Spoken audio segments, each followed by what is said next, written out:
हमारा जो कोर्स है, निसाब तालीम है, जो किताबें हैं, वो हमें इसकी इजाज़त नहीं देती कि हम उनके साथ किसी दूसरी चीज़ को पढ़ें। इसलिए कि हम 6 घंटे पढ़ाते हैं, जो हमने पढ़ाया है अगर उसको तालिब इल्म मगरिब के बाद या और इशा के बाद नहीं देखेगा तो वो कामयाब नहीं हो सकता। प्रधानमंत्री का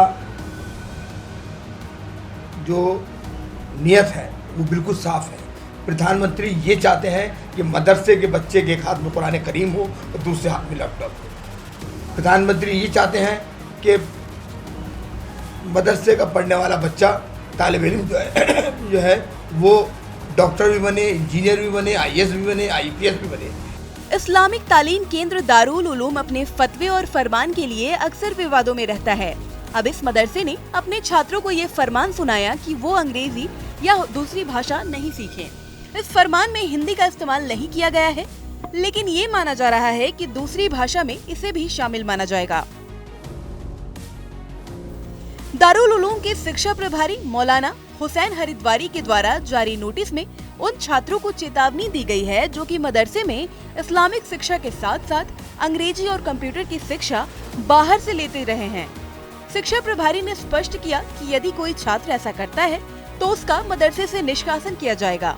दारुल उलूम शिक्षा प्रबंधन किस ओर जा रहा है, ये बात इन बयानों को देखकर लगाया जा सकता है। ये आदेश जारी होने के बाद दारुल उलूम देवबंद के मीडिया प्रभारी अशरफ उस्मानी से बात की। उन्होंने बताया कि दारुल उलूम के कुछ छात्र ऐसे हैं जो अपने सिलेबस को छोड़कर दूसरे विषयों की पढ़ाई करते हैं। ये छात्र दारुल उलूम की अपनी क्लास छोड़कर बाहर जाकर कोचिंग इंस्टीट्यूट में इंग्लिश पढ़ते हैं। ऐसे छात्रों को लेकर ये नोटिस जारी किया गया है। अशरफ उस्मानी ने बताया कि दारुल उलूम के अंदर ही इंग्लिश, मैथ्स और कंप्यूटर समेत अन्य शिक्षाएं दी जाती है, लेकिन ये तमाम विषय मदरसे के सिलेबस के हिसाब से छात्रों को पढ़ाए जाते हैं। इस मामले पर मौलाना अरशद मदनी ने कहा कि उन्हें इस बात से ऐतराज नहीं है कि बच्चे इंजीनियर या डॉक्टर बने। वो बस ये चाहते हैं कि जो बच्चे दारुल उलूम में पढ़ रहे हैं वो पहले यहाँ का कोर्स पूरा करें, क्योंकि यहाँ की पढ़ाई काफी मुश्किल है। अगर ये बच्चे दूसरे कोर्स भी पढ़ेंगे तो हमारी तालीम दूसरे दर्ज की हो जाएगी, लिहाजा यहाँ के कोर्स के साथ हम दूसरे कोर्स पढ़ने की परमिशन नहीं देंगे। हम तो खुद दारुल उलूम में हमारे यहाँ अंग्रेज़ी का शोबा है, जो तलबा फारिग हो जाते हैं हम उनको उसके अंदर दाखिल करते हैं। कंप्यूटर का शोबा है, ज़ाहिर है कि कंप्यूटर भी आम तरीके पर अंग्रेज़ी ही में चलता है। हमें इससे हमारा जो कोर्स है, निसाब तालीम है, जो किताबें हैं, वो हमें इसकी इजाज़त नहीं देती कि हम उनके साथ किसी दूसरी चीज़ को पढ़ें। इसलिए कि हम 6 घंटे पढ़ाते हैं, जो हमने पढ़ाया है अगर उसको तालिब इल्म मगरिब के बाद या और इशा के बाद नहीं देखेगा तो वो कामयाब नहीं हो सकता है।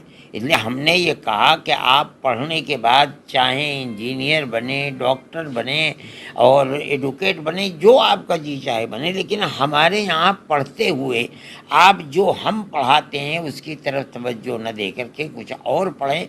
दारुल उलूम इसकी इजाज़त नहीं देता है।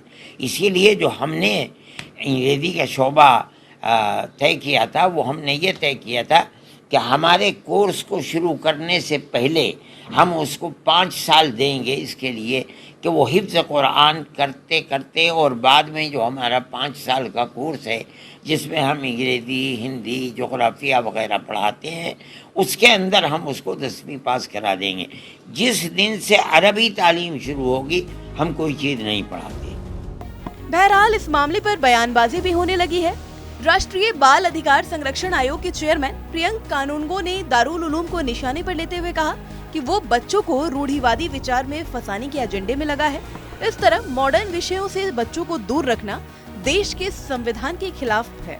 उन्होंने कहा कि जिला प्रशासन को इस संबंध में एक्शन लेने के लिए नोटिस इशू किया जा रहा है।